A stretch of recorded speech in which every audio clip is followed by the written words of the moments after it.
Okay, just so you know, this is going to be broadcasting on YouTube as well, so that if you want to refer someone there, or if you want to go back just watch it later, then it will be okay. Right, okay. I need to stop sharing because what happened the last time is about to happen. And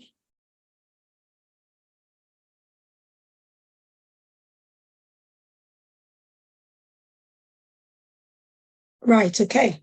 So my name is Abia Sonia. For people that don't know me, I wear different hats, and so I teach, I coach, I counsel, and also I'm a mother. And above all, I am the daughter of the Most High God as well.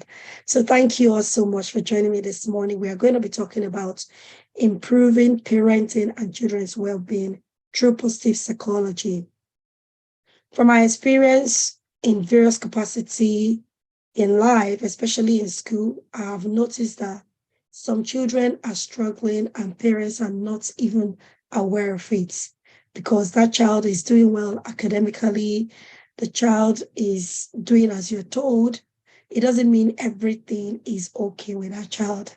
And also, there are so many values and beliefs, the way we grew up and the era and the season that we grew up, we tend to wear that lens and we assess and observe our children with the same lens, knowing very well that these children are growing up in a different environment as us. And also in different seasons, they are exposed to things that we were not necessarily exposed to. Parents made their mistake. Nobody had the paparazzi in their face when we're growing up as teenager or as children. But now, any child, whatever anything is happening, people have their phones out and people are recording, even without consent sometimes, or most of the time. So children are going through a lot of stuff that parents are not aware. And when children come to see me in school and they speak, I have been able to realize that depending on the space you occupy in a child's life will depend on what you find out about them. If you are standing there as a parent, they'll probably show you what you want to see. As a teacher, they will express themselves differently sometimes. And if you're working as a counselor or the mentor in a school, they will show themselves in different light as well. So, however, it is possible for a parent to be able to wear their hat of to wear this different hats as a parent. There are seasons in your children's life where you are no longer just a parent, you might be their coach. There are seasons in your child's life where you become their counselor. There are seasons in their life where you are their guardian. There are seasons in their life where you become their friend. So depending on the season that your child is in, however, do you know the season that your child is currently in? If you don't know the season that your child is in, are you going to be able to, support them? So I'm going to quickly play this video so it doesn't look like I'm just talking at you. I like to bring evidence when I am speaking so that you will know what we are up against. Okay, so hopefully I'll be able to play this. Not quite sure why it's not playing.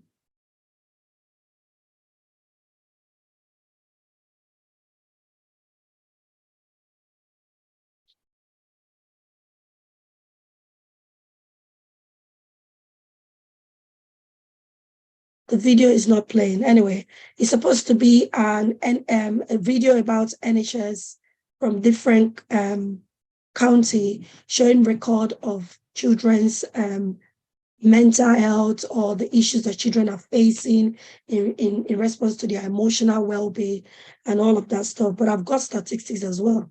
So the first thing we're going to be talking about today is the mental health of let's talk about mental health. So when we're talking about mental health, what comes to mind? If you could drop it in the chat, what comes to your mind when people talk about mental health? I know mental health is being thrown around so easily these days, or my mental health, or this person's mental health, or mental health awareness. But what do you really think is mental health? If I was to ask you, what is mental health. If you could drop it in the chat session, that would be really great. Drop what you think. Soundness of mind. Thank you very much.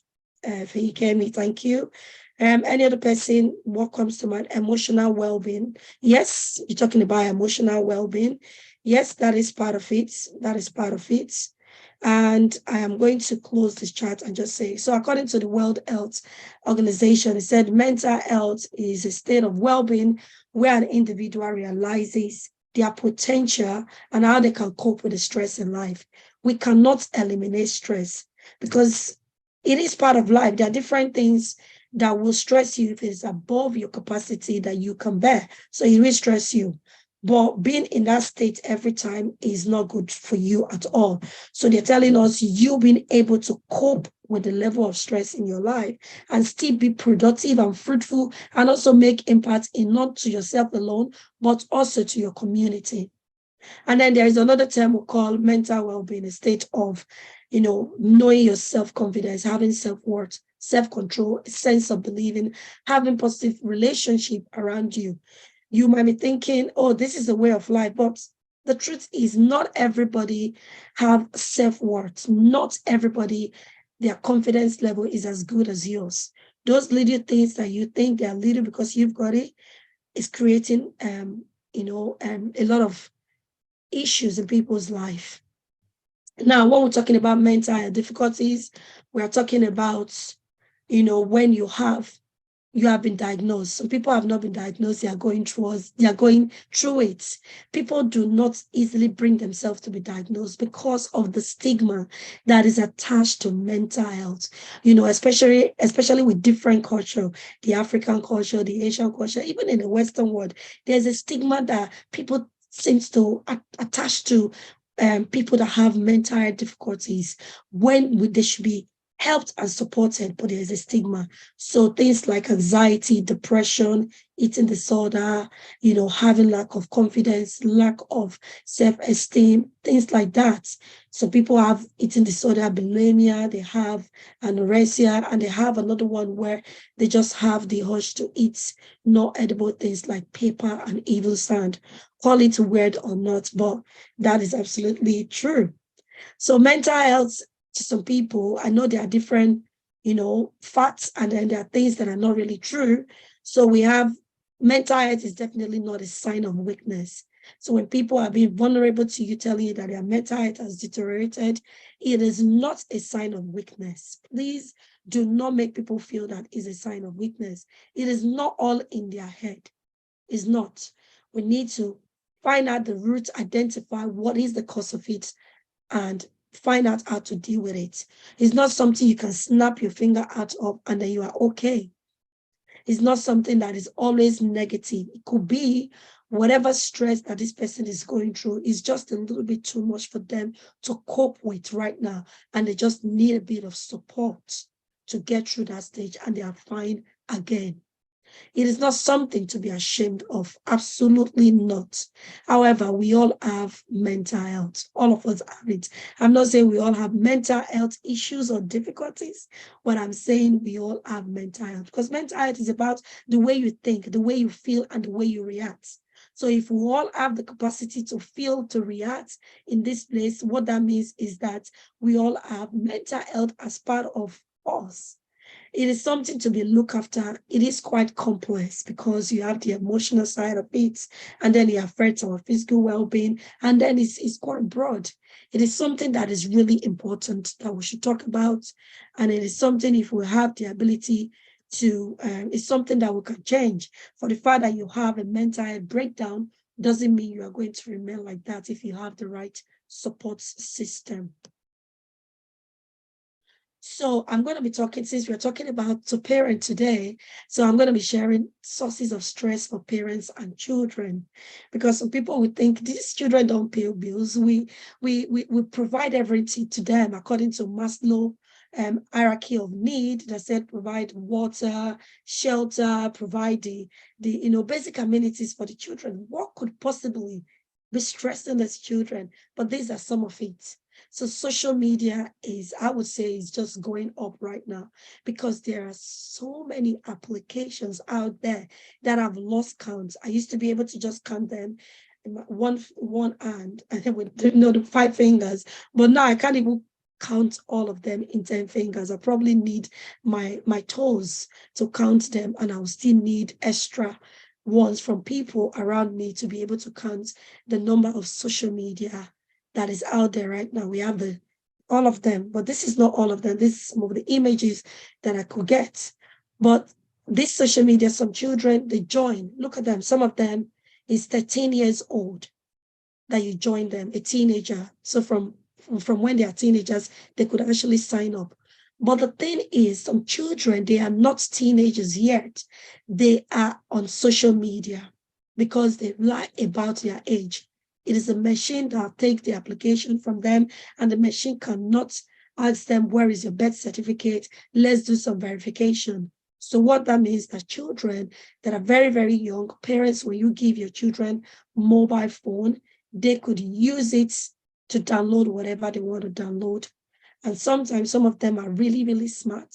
They can boycott all the things that you put on, except you have a sophisticated parental control on the phone. Some of them, they misuse it, not because they want to disobey you, but because they want to be part of the group. They want to feel part of the group. This is some of the reason why they join, peer pressure. I'm sure parents here, you must have done something in your time that you did not want to join initially or do, but you don't want to be left out, and then you join. And then you start hiding it from your parents. We also have the WhatsApp, which is 16 plus. But once you have that mobile phone, like I said again, the age cannot be verified by the application people. They are not that decent to do that. And the 17 plus, we have more. I'm sure some parents here, you've not even heard of some of these social media that I'm showing right now. Now, the danger of that is that some of them get bullied online. They get bullied, and gone are those days when you do things and you leave your friend, that is it. You don't see them again until you see them again in school. And if it's a weekend, that means you see them again on Monday. But now the children are not able to even escape from their friends. They are not able to escape from the world. They are constantly in touch with their friends. So when a child is being bullied, even when they are no longer in the same space as the other child, they can still find them with these apps. They can find them with all sorts of apps. And this child, you think is safe in their room, but it's not really safe. And there have been children that has committed suicide due to cyberbullying. The stress was just too much for them. It is on the news. Also, social media, in terms of parenting, it leads to lies, because now you are lying to your parents that you are not on those devices. No matter how good you are as a parent, is your child, what you know about your child is what they want you to know. So we have to be really careful to really let them know, mind the way we tell our children about social media, because when you are too strict, they will start keeping secret. It is better you all have an open dialogue and you let them know the dangers of these things. You bring disobedience, because if they go against what you've said to them, that is definitely disobedience, not intentionally, but it will lead to that, because lies lead to other things. So you might be thinking about other sources again. Now, when this child is being bullied, it can lead to anger. A child that is always sweet and nice, all of a sudden is having anger outburst because you ask him or her to do something, but you think it's because of what you said that is making that child angry, not knowing that there are other underlying things, other underlying stress. If you are a teacher, you are in the classroom, and then you see a child that is normally very sweet and cooperative, all of a sudden you talk to them or you ask them a question in a class, they have this outburst. Do I have to answer it?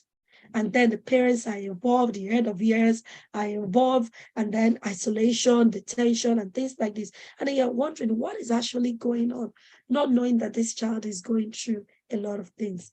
And sometimes when children don't want to join these applications, they get isolated by their friend group, that we can't reach you. They get isolated. We all do need a relationship. We are not an island of our of our own, okay?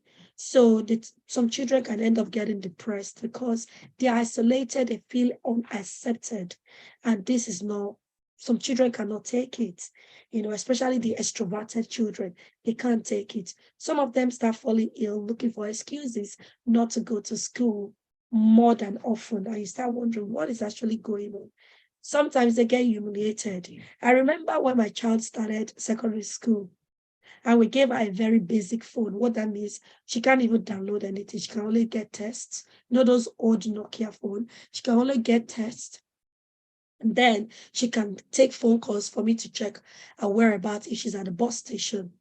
She was humiliated for that. People that were supposed to be her friends, like, oh, what kind of phone do you have? She was humiliated for that. And sometimes some children were recording her in the bus. They were recording her while she sat down in the bus. Maybe when I call her, they will record her. Oh, look at the phone she's got. Oh, what kind of ringtone is that? That is so humiliating. And some of these children, I knew their parents. Couldn't believe it. These children, they knew each other. But peer pressure, they would rather join, oh, we all have the latest phone, and they will humiliate her. And it affected her mood. This is the reason I'm so passionate about this. As a parent, I have experienced what this could do to a child. As a teacher, I have seen it. A child that was sweet and lovely, all of a sudden, they are not doing well anymore because of peer pressure. I have seen this as a counselor when people come and see me. And I'm saying, oh, wow. So your teacher thought you didn't want to answer the question. Meanwhile, there were other things that was going on with you. So the outburst was not even related to what your teacher said. You will be surprised. So when I'm passionate about these things, I know what this could do to a child, no matter how, the bringing of that child, it could affect them. Nobody liked to be humiliated. What if she didn't tell us what was going on in school? That could have led into other things. So it's very, very important that we know this. It can also lead to chronic stress. So now, there are different sorts of chronic stress to children. It can be out of the academic. I know everybody wants their children to do well in school. But please, parents, I urge you, know your children's capacity, know where they have a gap, and know how to support them with love. When you set high expectations that is above your child's need and you don't have appropriate provision to support them with love, you are causing them stress. So even though we want our children to be A-star students, let's balance it. Is that your child really A-star? If not, are they A-star all around, or are they A-star in certain subjects? What do they need to be able to move on to the next stage? Do you need to speak to the teacher? Maybe they will study ahead. Do you need to put them into extra tuition? And even if they are not getting it yet, are they making progress? Because often we focus on their expectations that we already have or expect from our children, that we do not notice their progress. And that is so hurtful. That you raise up a child that is a people pleaser. Yes, yes, mommy. Yes, yes, daddy. They can stand up for themselves. So these are some of the things that can lead to chronic stress. Academic expectation, academic demand that is above their capacity without support. I remember when I worked in a grammar school, this child got into the grammar school. It was not year 8. So he was going to extra tuition to get into the grammar school. But the thing is, once he scaled through that grammar entry, he was already in the school. The parents did not carry on with that provision. The extra tuition, they did not carry on. So in grammar schools, they don't have support teachers. They don't have support staff. So it's the teacher and the student in class because they are flyers, right? So you don't need support assistant. So this child, whenever I'm teaching, I noticed that he is always ever behind. I was wondering, how did this child even get into this school? That is parental pressure. So you supported him through year 4, 5. seeks to get into grammar school, now is there, you left him, you do not carry on with the extra tuition. That child is going to struggle because he's not naturally a star student. He needs support. If you started with that support, you must carry on.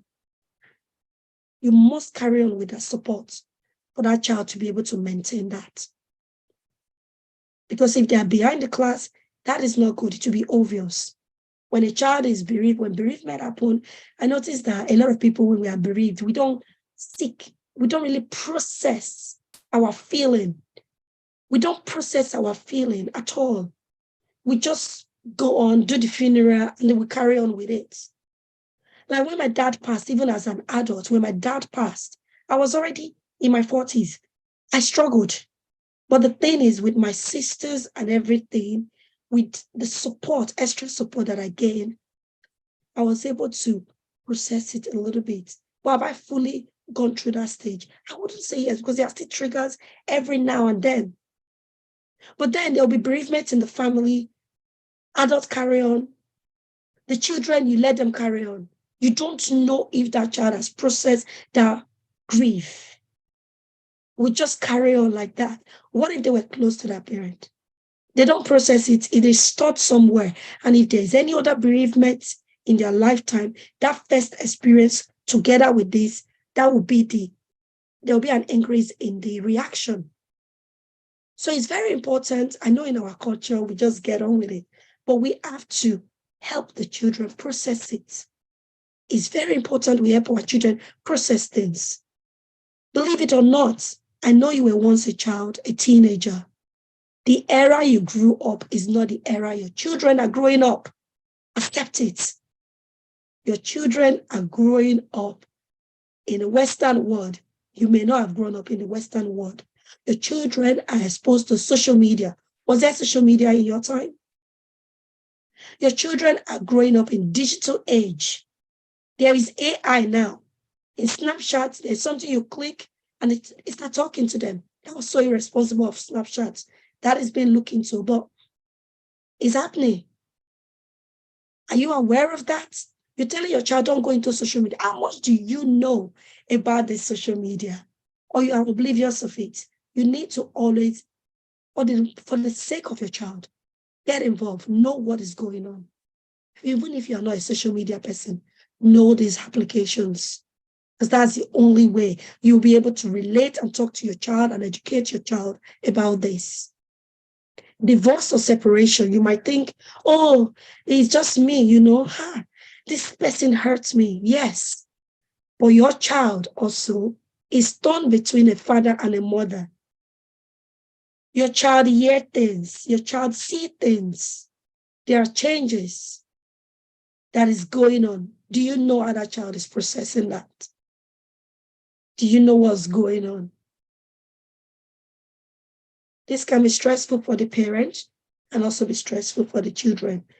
When you do not acknowledge a stress that someone is going through, it is called disenfranchisement. It means you disenfranchise that person. You are invalidating what they are going through. You are not acknowledging it. So it's very important that we get into this, acknowledge it. As you are raising these children, before you start, you want your child to be a star student, then you need to be a star mother, a star father. You want your child to be disciplined. You need to be a disciplined father and mother. You want your child not to yell at you, to be respectful. You need to be respectful to them. You want your child to be decisive. You need to give them opportunity to make decisions. What kind of child do you want to raise? It's not just all about that. It's about what parent do you need to become to be able to raise the child that you want to see or you want to call your own. Bullying. Apart from the cyber bullying, there is the physical bullying. I don't know if there are people that have transitioned into the UK. In Nigeria, we are all the same. We rock our hairstyles. When I change my hairstyle, some of my colleagues will not recognize me. But in Africa, they will still know you. Your children, when they were in Nigeria, the skin is fine. Everybody have different shades of brown, right? But when they come here, they might be the only Black person in their class. So what that means, they are standing out and they are beginning to explain, their hair. I remember children in my daughter's class, she was the only colored person. They were like touching her afro, and some of them waited for me. Fermis, mom, can you do my hair like Fermis? I'm like, you're not afro. You don't have afro hair. There's nothing I can do to your hair to freeze it up. So it might be funny, but it just made me realize that they wanted our hair. Those were children that were admiring it. But then there's a flip side of children that, wow, your hair looks like sponge. The child is saying that. Recently, a child used the N word at my daughter. And I was fuming. But the way she handled it, I was really, really impressed. She went straight to the teacher, wrote a statement. He has been doing things, racism and all of that, discrimination and things like that. And the boy was as if he was sexist as well, picking on females around. She gathered her evidence, gave it to the head of year, and they looked into it. The investigation was ongoing. And as they were about to break up, I'm like, before the afterm, I need to find a result for this. I need to find a result. I want to find out what's going on. So I wrote a letter to the head teacher that I understand this is going on in school, but I want an update as to what is going on and what has been done about this. The head teacher, first thing in the morning, by 9 o'clock, the head of year called me and informed me that, the boy is going to be placed on isolation. They are going to bring people to come and speak to them about that and all of that stuff. So he saw what she did there. She took action. Why? Not because I'm a perfect mother. I am far from it. I am not perfect. I'm able to share all these things because of the experiences and the places that I've worked and the trainings that I've been through. She was able to make that decision, know what to do, because she's seen me talk about it many times. Don't keep quiet for bully. The way you strengthen a bully is when you keep it a secret. Bully strive in secrecy. You don't tell anybody. If you tell anybody, I will deal with you. When you keep quiet, they keep doing it over and over. And then the blackmail starts because they have something over you now. So it's very important that it doesn't matter. If you survive a bully attack, go straight and go and report. We need to empower our children about that. But sometimes we hardly talk about this. We wait until it happens before we start looking at how to address it. These are things we need to teach our children. When things are happening on the news, it's not a time you share around and you don't discuss it with your child. When an incident happens, you see it online, you call your children. That is an opportunity for you to teach them. That is a real life story. You teach them, you educate them. Let's talk about this. What do you think? Why do you think this happened? Okay, right. You hear their opinion. You see the way they process it, and you add your input to it. So you're all having a discussion based on what has happened. You know why? Because they might experience similar things, but you've equipped them on how to react, on how to manage those things. So you're not just parenting on punishment alone, you are using different ways to parent. Choice of friend group. There are some children that are so good, but once they choose the wrong friend, that is it. That child transforms into a monster. And you start praying and fasting. I always tell my children, please, choose friends not because they are beautiful, not because they are intelligent. Choose the one that align with your values. People, they are good. Check the way they behave, the way they react, and treat other people. If they don't treat people well, don't go near them, please. You don't have to be friends with the popular people in your class. Choose the one that respects you and you respect. The ones that have integrity, just like you do. Not the ones that behave in funny, that believe in funny things, different belief from yours, and then there's a crosswire. That's how trouble starts. What are your beliefs? Do your children know your family beliefs? Do they know their values? Those are the things that we need to look into. We talk about immigration and academic pursuit. I need to quickly go on. I don't want to talk about, stay too long because I did promise 1 hour. Then there is the physical abuse, body shaming, where people are, our children are developing. Their body is changing. The boys, their voice start getting croaky. The girls, their body is forming. And sometimes it can lead to body shaming. You've got big this or you've got a big forehead, or you've got a big boob, or you've got, different things. Some children can be so mean. Some of the words I hear children call the other person, I'm like, if you've not got anything good to say, be quiet. Our children go through this in school, but they might not tell you. They just get on with it. The next you ask them, how was school today? What did you eat? How was this? That's it. And sometimes some children just want to look after you. They don't want to bother you. There are sexual abuse. There are children that have been molested in school that their parents are not aware of it. They suppress those things, and as adults, it come out and it can have loads of implication. The peer pressure is real. School pressure, like teachers, we have targets. And now that our wages is linked to academic performance, teachers just want your children to do well. So it's academic, not too much on the other side. It's not too much holistic, because you want your children to be on the league table. You want to be known as a good teacher. So sometimes we have oversight as well. Nobody is perfect. Economic deprivation. So when a child, especially not school uniform day, those days are so brutal for some children. You see some children coming in with their Nike, with their Fendi, we're not designers. And then there are some children coming in with Asda.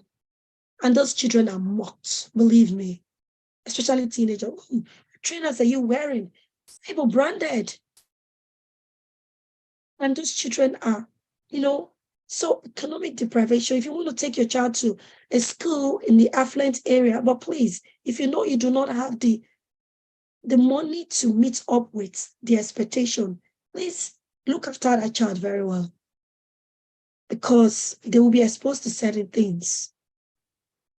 Addiction, some children are addicted to pornography, their parents don't even know. Some children are addicted to different things, some parents don't even know. Low self-esteem is another one that make a child gullible to want to please their friend. And at the end of the pleasing, they get into trouble. We've had times in school where the police will just come into school and confiscate the whole year group phones because something has happened. Because of someone maybe has a low self-esteem, went along to be part of the group. And they confiscate all the phones and they want to find out what has gone on to investigate. There's discrimination, there's racism. This is some of the things that our children are going through. So when that child is misbehaving, please, I beg of you, you need to look beyond. This child is disrespectful. This child is, what do you want that I don't provide for you? Look beyond that. All of these things I'm sharing with you might be the reason, but you don't know. It's not always demo attack, demo. It's not. Some of these things, I don't know even worse than demo attack, because look at it. So why is prevention needed? You might be thinking, why is prevention needed? Nearly 4 in 10 children said they've got difficulty in sleeping because they're probably playing their games. If your children have games, do they have the time where you take it off them? You just take it off them, right? Take it off them, or they are always on it so that you can have time to do other things you want to do. They can buy you time. They need to have a timetable on that. Then there are children that are getting into fights because of their mental instability. It's just beginning. They get into fight because they don't have emotional intelligence. They talk anyhow. They react every time. They're always on the reaction side of things. More than 1 in 4 said they struggle with their homework. So parents, this is the time we need to create time. We know we want to make the pounds, want to make the money. We need to pay the bills. But we also have to be deliberate and intentional to help them with their homework. Some of them don't want to be around the shoulders. Teenagers are so, they always do this. They'll just go and lock themselves in their room. They just want to have their space, like they feel it's part of growing up. Come downstairs and join us in the lounge. So get them involved. Pay attention. So why is this important again? Because by the time they are 14 years old, 50%, they have established mental health issues, and by 24, 75%. And there is a big study right now called the adverse childhood experience, because a lot of people feel that when people have adverse childhood due to economy, due to transitions, due to different things that I've mentioned previously, it can affect their mental health and it can get them into different things that are not so good. 20% of teenagers experience mental health difficulties. The GCSE time, the option years, year 9, where children, you might think, oh, is the hormone? The hormonal changes is there as well, where they don't even understand their body is there. How many of you have that discussion with your children about the changes in their body? So we need to have those. I know sometimes it's a bit uncomfortable, but you just have to have that conversation so that they will know what's going on. When their period arrives, do they know what it is, or are they too shy to tell you? When their voice is breaking, I know boys, fathers, you know what you went through as a teenager, speak to your children. Mothers, you know what you went through, speak to your children. Speak to them. It's so important that their body do not become alien to them, that they understand what is going on with their body, not as a shock. It's bad enough they don't understand what's going on out there. They don't understand their own body as well. It can be very conflicting, 10% of children age 5 to 6 clinically diagnosable with mental health problem. 70% of children, adolescents experience mental health. You might be here today and you think, Sonia, my children are perfect. My children are okay. I believe you. But remember, there are about 20 to 30 children in your child's class that may not be as perfect as your child. And your child is exposed to this. Your child will have to deal with them. Is your child equipped to deal with them? Is your child able to manage his or herself around them? So your child might be perfect, but remember, there are about 20 to 29 children in your child's class that are not perfect. Are your children equipped to deal with them? What are the signs that parents should look out for?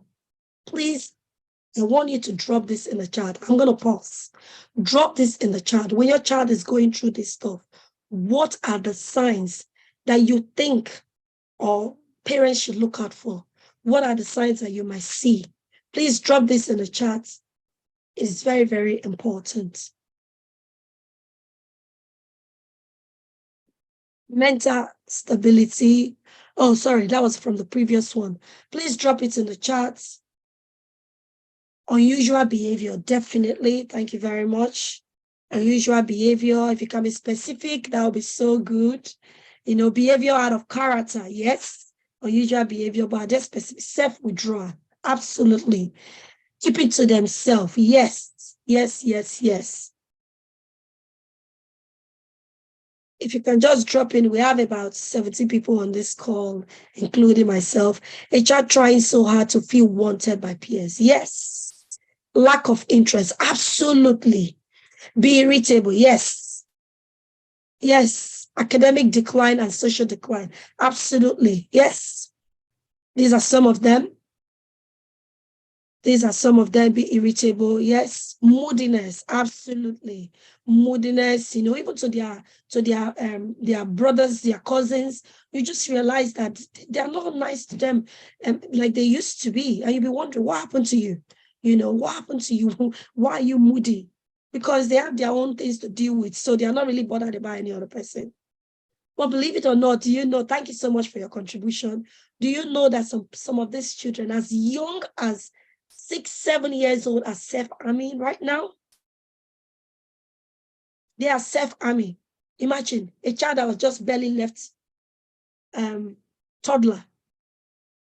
Year 7, year 6, those are year 1, year 2 in the UK. Self-harming behavior, cutting themselves because the pain they feel inside, they can't express it. So self-harming might not necessarily be destructive. It might be a cry for help, where you then discover those marks and then you not ask, what happened? Why are you cutting yourself? So self-harming sometimes is a cry for help. Absenteeism. So your child might be in school, doesn't mean they are necessarily in school. So where they're absent-minded, a teacher, when you ask her, what did you learn from in maths today? They can't remember. That's absenteeism. They can't remember. Lack of interest, someone said this, low self-worth, communication difficulties, withdrawal, loneliness, someone said this, decline, physical appearance. They don't care about their physical appearance too much. Or sometimes it goes overboard where I know someone that just had loads of makeup in her face to boost her self-confidence because she felt like she was not beautiful. So she started wearing loads of makeup. And when she gets to school, the teachers will give her the wipes to wipe it up. And then she's having tantrums for the whole day in school, being terrible. Because she feels terrible, so every other person will feel terrible. So remember, your child might be in that class. Are they prepared to deal with this? They might become aggressive. They might start taking unnecessary risk, skiving from school just to push boundaries and see what will happen.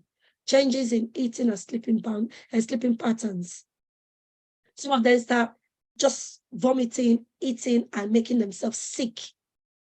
Because since they can't control other things in their life, they choose to control this. So what is the role of positive psychology? Because I did tell you people you could use positive psychology for this. You can use positive psychology for a lot of things, but for parenting, it's so useful.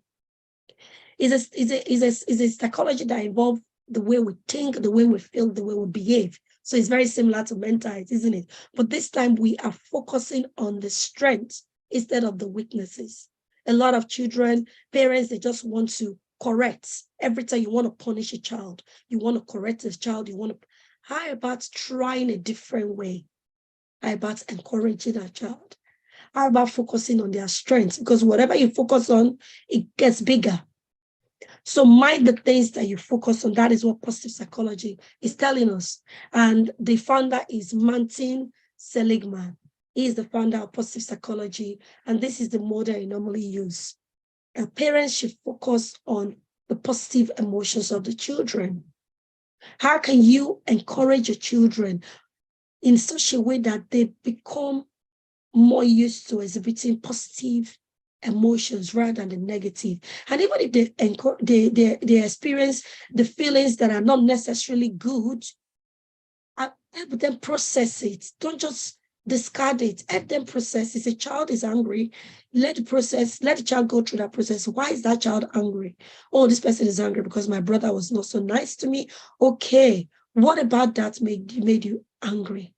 Because I believe my brother is supposed to be nice to me. Okay, so help them process it. Now that your brother is not nice, are there better ways that you can communicate that to your brother rather than you flaring up? You see what you're doing right there? You are not telling that child off for being angry, but you are acknowledging their feeling. You are equipping them with the right ammunition to be able to process it. This is the reason we have so many grown adults running around. They are still children in their thinking. Children in big bodies around everywhere. You are driving, you just a little bit of mistake. They are swearing and effing at you. And you'll be wondering who brought this person up. There are so many children around in adult bodies because of this. The inner child in them that was not, properly supported is crying out. So you might just be seeing a full-grown adult in front of you. I'm sorry, it's a baby that is in front of you, a child. So the way they were behaving as a child, they will behave like that. If they can't get their way, they are kicking off, they are throwing tantrum. Even at work, they're trying to put you in trouble just because you did not believe or agree with what they were saying. So we need to ensure that we help our children to recognize and process their emotions. Engagement, we need to engage them in the right way. Some parents, they do it overboard. You are engaging your children. I used to do that. My children have activities every day. So what that means, I'm stressed out at the end of the day. They are stressed as well. So you have to find a way to manage the engagement that you are exposing your children to. And the engagement, how is it benefiting them? Where is it taking them to? What impact is it having in their life? The fact that everybody is doing football doesn't mean your son has to be attending a football. If your child doesn't like it, you don't have to force him. If you like basketball, let him go to basketball. If he doesn't like that sport at all, he like gymnastics, let him go to gymnastics. So when you keep forcing what you want on your child, that is a wrongful engagement. Let your children have input. However, give them the choices so that they will get used to making decisions. It's so important that we do this. Engage your child in such a way that the reward that you are getting is you're not leveraging on punishment every time. If you don't do this, I'll take you back to Africa. If you don't do this, I will not give you that. If you don't do this, I will not give you this.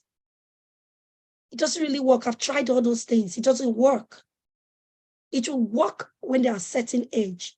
But when they are teenagers, where they are not taller than you, what are you going to do? You're going to take this, you're going to take that, you will take this and take this. Take everything, but they'll still do what they want to do. But once you've developed that relationship, it's so important. There's a parable in my language that says when the fish is dried, you can no longer form it into a shape. If you do, you're going to break it. When your child is still a child, is the time you build that relationship, because the relationship you cultivate with your child right now, especially when they get to that teenagehood, will probably be what will sustain your relationship with them when they are older. If we're not readily available, engaging them in the right way, you've lost them. It will take the grace of God for them to bond with you later. So you might think you are the boss right now. I tell you, you are in my house. What I say you will do. Don't worry. When they move to their house, they will also do what they want to do. And there is nothing you can do about that because there was no bond established in the first place. So doing that dictatorship is not going to work. Working together is the best. Positive relationship. Do your children know how to pick friends? Or do they pick friends because this child is very brilliant? There are some children that are very brilliant, but they are nasty. Absolutely nasty and cocky. Do your child know that she has a choice on who become a friend or not? And she doesn't feel like it's a privilege to be someone's friend. Do they know the values they need to run it through before they choose that friend? So it's important that we know this. The meaning and the purpose as well. We have to engage them into meaningful things. Let them know their purpose. Your child is very, very good at playing cricket, but you want them to be the next Messi. They may not be Messi. They may never be as good as Messi.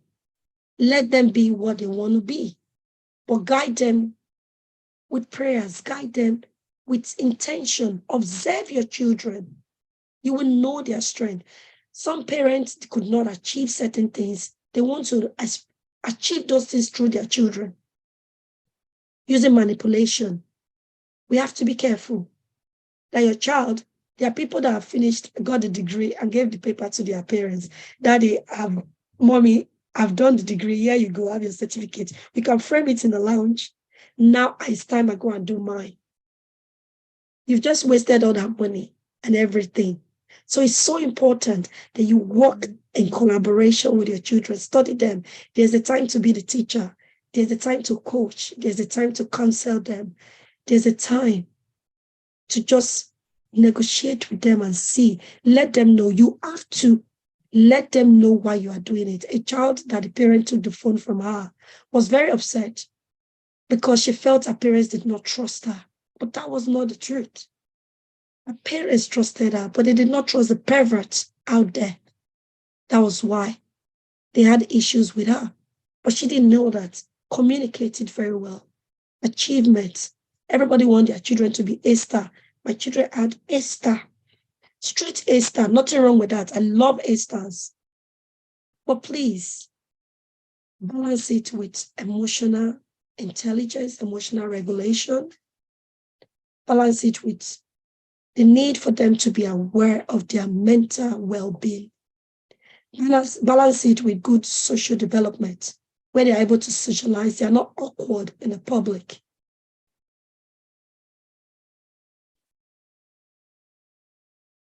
This is why it's so important for your children to pick the right friends. it builds their identity, develop their social skills, it promotes happiness. When children don't have friends, it affects them. It really does. It affects them a lot. You see them, they are very timid. What is the point of being so brilliant and you cannot express yourself when you're supposed to express yourself? You are not assertive. So important. The relationship does not end out there. Having a relationship with your child is also very good. Let your child be comfortable enough to be able to tell you what they are going through. Affirm them. But please don't let your children rely so much on your affirmation. Let them also affirm themselves. Let them affirm themselves. When my child brings things to me now, oh, mommy, do you like this? I always ask them, do you like it? Yes, I said, that's all that matters. It is beautiful. Before I then had my inputs, I want them to know that what they think about it is so valid, is so important, not just mine. Theirs is even more important because if you like yourself, that's it. You have to love yourself to be able to love other people. Help expose them to solving problems. A child cannot tie a shoe. You are there running, tying it for them. Let them tie it. Let them keep trying. Yes, you show them, but don't keep doing it for them. Show them how to do it. Give them opportunity. Some parents don't even let their children go into the kitchen to cook. Let them do age-appropriate stuff. It is so, so important. Very, very important. Thank you so much for sharing that. It's very important for you to expose them to those things. And then when they are teenagers, like, my child cannot cook. I'll be cooking in the kitchen. She will be somewhere else. They can cook because when they were 7, they can cut the onions. You didn't let them cut the onions. They can help you whisk the egg. You didn't let them whisk the egg because you were too protective. They can sweep. You didn't let them sweep the lounge. They want to help you. You don't want them to help you. So when they're teenagers, they're already used to know mommy likes to do things by herself. They're going to help you. It's too late to start, getting upset with them. If they want to mock you, let them mock in their own way. Let them join in their own way. They might not be perfect. Sometimes they may have to do it again, but let them join in. Trust them. Trust their learning process. Don't rush them. Trust their learning process. That is what positive psychology is telling you. Trust their learning process. Don't do everything for your children. Let them make their mistakes sometimes. For example, my daughter, she saw me do a blue hair and she was like, oh, can I have highlights of blue hair in my hair? I said, okay. But I told her, I said, your school, they don't allow colors. You're not supposed to do that. She was like, just a tiny bit, just highlight. She did it. Do you know what happened? Because she normally braid her hair by herself. And she did. She got to school, a teacher saw it, and she was like, oh, no. You can't have a blue hair in your hair. It's just a strong miss. The miss said, no, you need to take it out. When she got home, she was like, mommy, can you imagine? My teacher said I have to take my blue hair. I said, yes, I support your teacher. I told you not to do it. But you said it's only a tiny blue. You thought they will not notice. Now that she has noticed, you need to do it. You need to take it off. What have I done there? Let her know there are consequences to things. So you don't think your mother is a bad mother. Your mother is not trendy. Yes, I am trendy. But she now realized that there are consequences. And when it comes to following the rule on both sides, I will follow your school rule. But since you wanted to learn, I will allow you learn. When you not get home and lose that hair and then do it again, next time you will not ask for it because you've experienced the consequences. So in a safe boundary, let them know the consequences. So you're not punishing them. They are saying there are consequences to every action. It is so important to learn that. It is so important. So I'm moving this forward. Today I've shown you what it is that impacts our children, impact relationship, and how to use positive psychology. I'm also going to show you the way you pay for tuition for maths and English for your children. There is a program that I'll be doing every month, 4 weeks, 3 weeks with the children, just me teaching the children emotional intelligence, emotional regulation, how to use positive psychology to boost their self-esteem, their self-confidence. And then the 4th week, the parents and the children will be involved. And this is the registration today. So if you are interested in it, this is what it's all about.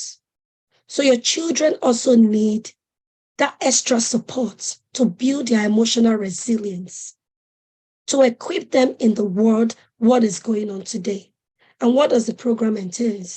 Understanding the essence of positive psychology and how to use it to improve mental well-being. Understand emotional regulation and emotional intelligence. Emotional intelligence is all about the way you feel, recognizing it, but also remember that when you overreact, other people will be hurt as well. So you're thinking about your emotions and also how to impact other people, so you are not in a mess at the end of your reaction. Understanding how to cultivate and develop friendship, understand values and belief, and how to use it to improve your academic performance. Understand character strength. Believe it or not, your children have so many character strengths. You don't even know it. When we go to school to run this program for children, there are children that discover their character strengths, and you need to see them blossoming. They blossom. They are so happy that, wow, I didn't know. I just thought it was just a compliment given to me. I didn't know I could use it like this. I didn't know I could use it like that. So it's so important that your children know this and they understand the importance of having a support system. And parents, it's so important for you to know what your children have got to say within that 3 weeks and how you can use it to build a better bond for your children. I'm going to drop the link in the chat for people that are interested in it, that want their children to be equipped with what they need. If you want people, if you know anybody that will be interested in it as well, that will be it. That is the end of my presentation today. If you have any question, this is the time for question. Right now, I'm glad that I've not shot beyond the time. So if you have any question, just kindly drop it in the chat. What stood out for you today? What are you taking home? Did anything shift for you today? Let us know. Oh, the age group is, it was on the poster, 7 to 11, one group, depending on how big the group is. And then we have 12 years old to 16 years old as well. Says if you have the link that I sent to you before for the registration of the program, so please, if you could drop it in the chat, that would be so helpful. Oh, take home, please. Drop in your take home. Damilola said, thank you so much. Thank you for thanking me too. But please, if you can drop in what stood out for you, that would be so, what stood out for you? What are you going to change as a parent, from listening to this? Okay, or last one, but don't worry about it. It's already showing on YouTube as well, my YouTube. Just look for Abiesonia on YouTube. The link was also dropped earlier on. If that link can be dropped again, what will be the schedule? It's going to be every Saturday. So it's going to be every Saturday. If the group already have people, the link is for what again? It's for people that want to enroll their children on 4 weeks positive psychology program with me, 3 weeks with the children, 4 weeks the children and the parents. That is what the link is for. And also, if you want to catch a replay and share with people, please share the link with people that were not able to sign up or that were not aware of it. The world that we're living in right now, there are so many things that are changing. Unbelievable. You cannot expose your children and just leave them like that. They will not be able to cope. What age-appropriate consequences do I need to incorporate for toddlers? Toddlers, they don't know boundaries. They just do whatever they want to do. So it's for you to just let them know. Let them know. So for example, if you can give me an example, then I'll be able to, just give you a more context-related answer. So maybe a toddler that likes to just leave their plates on the floor and not take it away. You need to show that child how to pick the plates up and take it to the kitchen when they finish. Because believe it or not, in nursery, right, they show them these things. The teachers, they repeat it over and over. And you have to model it to a child. With toddlers, modeling. Modeling is the way forward. What you want that toddler to do, you need to do it over and over again. And then that child will copy you. So if you don't want the child to be yelling and screaming, you too don't scream. Not only to the child, but don't scream to other children in front of them. For instance, throw away the plate, throw objects on the TV. That is a no-no. They need to go to a corner where they will cool off. So let them know you don't throw things. You need to let them know. You might think they don't understand, they do. Just let them know this. Whatever it is they've thrown, show them you've thrown this. Don't do it again.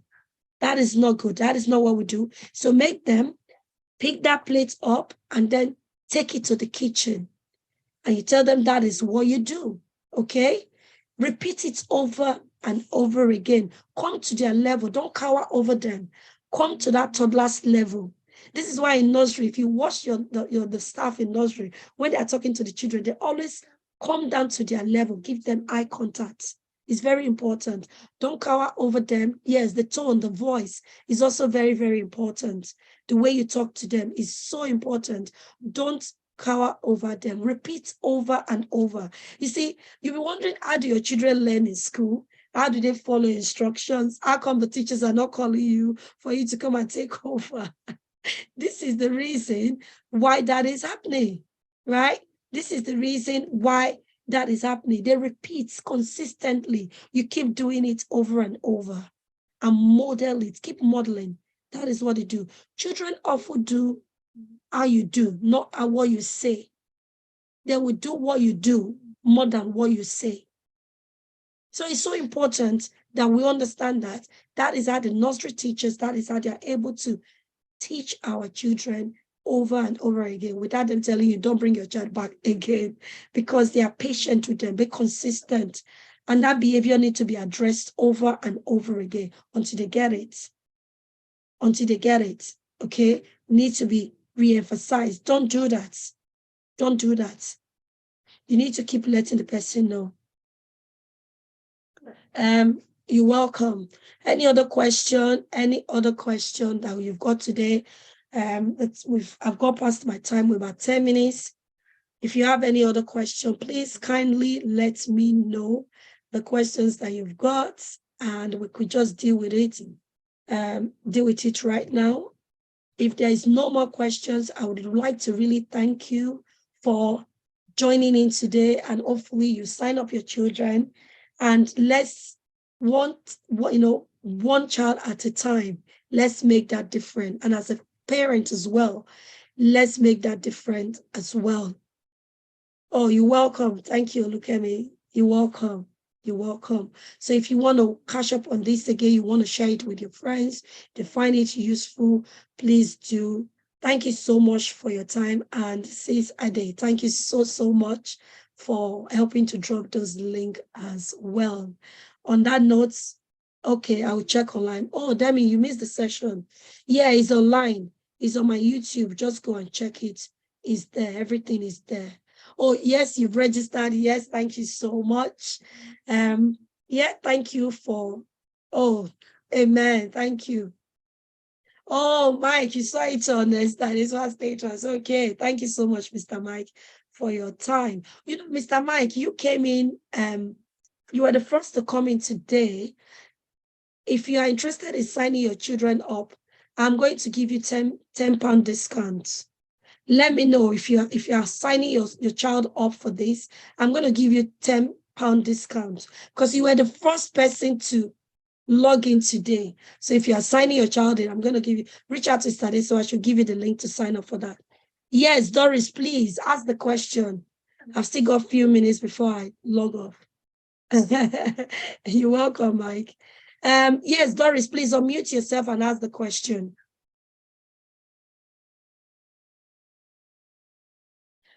Okay, do you know what I'm going to do? Do you know what I'm going to do? Do you know what I'm going to do? For all of you that joined up today, I know the faces. I've got the video, right? For everyone that has joined in today, what you're going to do is I'll give all of you £5 discounts. But for Mr. Mike, I'll give him 10 pound discounts. You know why? He was the first to come in. Immediately I put it on, he was there. So I will give him discounts. Then the rest of you get £5 discount. But if you want to get that, you need to reach out to me. reach out to me or reach out so I can give you the link to use and you'll be able to get your £5 discounts, right? But Mr. Mike is getting his £10 because I was like, wow, he just gave me so early. Oh, you paid already, Rukiat. Okay, don't worry. I'll do a refund. You send me your details, right? I'll give you that £5. Yeah, I'll give you the £5 this refund. I will. I'll give you the £5 refund, okay? I'll give you that. Thank you so much. Rukiat is dancing. Thank you so much, everyone, for joining in. Oh, Doris, you didn't ask your question.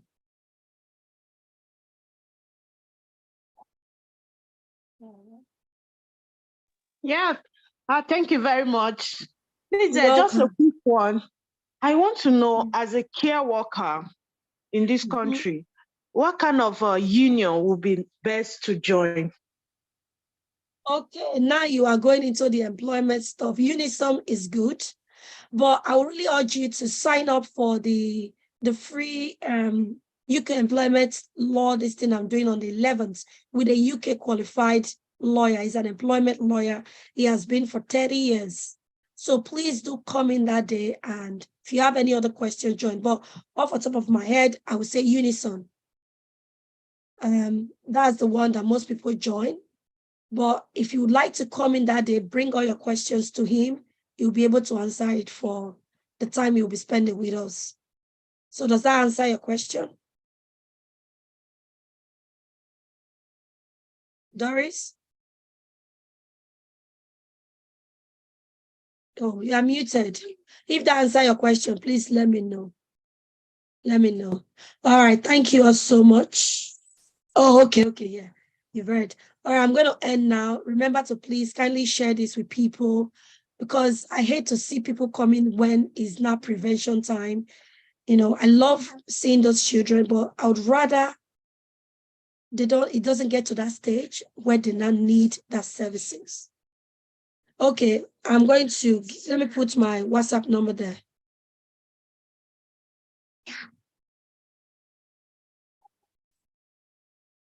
Send it to that, okay?